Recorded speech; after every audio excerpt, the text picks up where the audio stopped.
Eu sou Gilberto Machado, aqui de Rio Preto, e estou falando com vocês sobre a empresa patrimonial familiar. Tem sido muito conversado isso em todo o meio jurídico, tá? E eu quero falar algumas considerações, quero fazer algumas considerações. Tá? Os sócios componentes dessa empresa, em verdade, são os progenitores e os descendentes de uma família. Tá? A composição do capital da empresa vai ser com bens e com dinheiro, e os descendentes terão uma pequena participação inicial. Então, vamos exemplificar. O capital seria de um imóvel, de 200 mil, que o progenitor tem, os progenitores. E aí cria-se a empresa. O capital vai ser integralizado com os 200 mil do imóvel e cada descendente, vamos imaginar que sejam dois, teria o capital de R$1.000. Esse capital de R$1.000 é integralizado em dinheiro com doação dos pais. Por quê? Para que não haja comunicação de qualquer espécie com o cônjuge, o possível cônjuge superstite desses descendentes, tá? Ou com o possível cônjuge no caso de uma separação. Esse contrato tem que ter uma proteção para o administrador. Quem que é o administrador? É o progenitor. A integralização do capital e a composição da empresa vai ser objeto de uma minuta de aprovação do contrato social. Os progenitores figurarão ali como administradores vitalícios da empresa. Vitalícios, porque o administrador pode ser trocado no tempo, mas se ele for vitalício, já como condição sine qua non, no contrato ele não vai ser trocado. Se tiver um casamento com comunhão universal dos progenitores, né, eles não poderão ser sócios na empresa. Então, digamos que o pai entra como sócio e a mãe como anuente, e no bojo do contrato vai ter uma cláusula prevendo que no falecimento do pai a mãe entra na sociedade e assume a condição de administradora. Esse contrato social vai ser registrado na JUSESP, tá? E ele tem um valor muito inferior a uma escritura, mas ele tem valor de escritura pública, porque a lei que criou as juntas comerciais no país, ela determinou que o contrato social registrado, se retratar a integralização de capital da empresa com imóvel, ele tem valor de escritura. Então, ganha-se o valor da escritura. Exemplo disso é que uma escritura que ia custar 10 mil para registrar na junta comercial custa 1.000. É uma bela economia. Tá certo?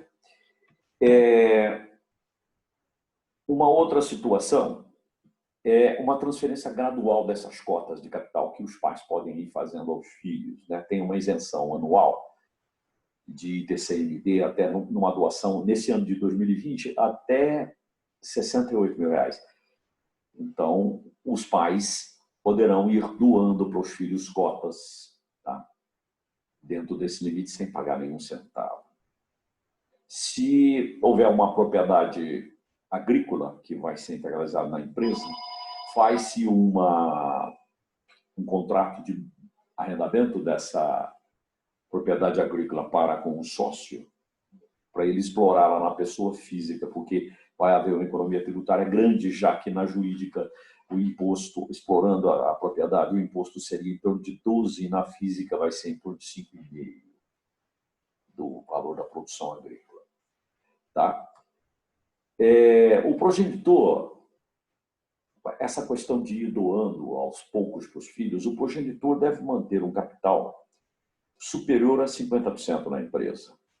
ele evitará ser excluído com facilidade do convívio familiar, porque quando o progenitor doa tudo, não raras vezes, ao ele envelhecer, ele vai para o asilo, a família põe ele lá, ele é duro, né?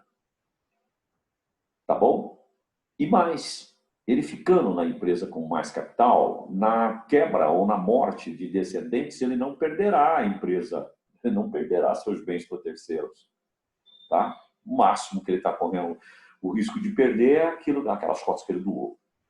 Como essa transferência dos imóveis para a empresa resulta numa forte economia de TCMD, quando o progenitor falecer, os progenitores falecerem, os filhos que paguem o imposto sobre essas cotas.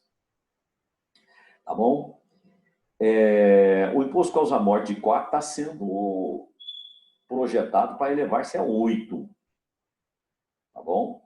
Mas o valor base do ITCMD, nesse caso, ITCMD é imposto de transmissão causa morte ou doação. Mas esse imposto ele não vai ser mais sobre o valor venal dos imóveis, e sim sobre o valor das cotas. Nesse ponto, cabe dizer que o bem imóvel com baixo valor no imposto de renda do progenitor, por exemplo, uma fazenda que ele comprou há 20 anos atrás, que está lá por 200 mil, vai ser integralizada por 200 mil. Tá? E na sucessão, o tributo será calculado sobre o valor das cotas. Nesse caso, o tributo não incide sobre o valor da pauta. Se ficar na pessoa física, vai incidir sobre o valor da pauta. Vamos dar um exemplo. Uma fazenda de 100 alqueires em São Paulo, declarada pelo progenitor por 800 mil, que ele comprou faz algum tempo. Não tendo a empresa familiar, que nós estamos falando aqui, a pauta hoje, 2020, para cada alqueire em São Paulo, é em torno de 70 mil reais. Ora, essa fazenda vai ser base, vai ter um valor venal de 7 milhões. 4% disso são 280 pau. A escritura é cobrada sobre o valor, quanto mais elevado, maior, mais cara a escritura, vai custar uns 20 conto essa escritura. Nós teremos um custo de 300 mil reais. Tá? O que acontece? Vai ter também um honorário advocatício cobrado sobre esse valor para fazer o inventário. Os descendentes terão que vender parte da fazenda para pagar esses custos. Agora, já com a empresa familiar, o tributo ITCMD de 4% vai ser sobre o total das cotas. Lembra que é 800 mil que eu falei lá atrás? Então, esse tributo vai ser 32 mil reais. Nesse caso, a escritura será muito mais barata, no importe de 5 mil, que também é sobre o valor de 800 pau. Então, ele gasta 37 mil. Nós estamos falando de um zero de diferença. Não precisa vender parte da fazenda para pagar isso. Essa empresa, ela tem um baixo custo de contadoria porque ela não tem os 4 Fs, que é família, fisco, falência e funcionário. Não tem família porque os filhos já estão na empresa, não tem fisco porque ela não tem tributo nenhum para pagar, não tem falência porque ela não compra e vende produtos, materiais, ela não vive disso. E como ela não tem funcionário registrado, ela não tem ação trabalhista. Ela é uma empresa cofre. Você gastaria para fazer isso um planejamento bacana disso, um contrato perfeito, tal, qualquer coisa em torno de 5 mil reais. E a família vai estar muito mais protegida, porque o progenitor que planeja e executa, ele resolve um belo problema para a família. Tá certo? Então, era isso que eu queria dizer a quem está interessado em abrir uma empresa familiar. E de uma maneira bem sucinta, bem rápida, tá? Um abraço, Egberto Machado, de Rio Preto. É isso.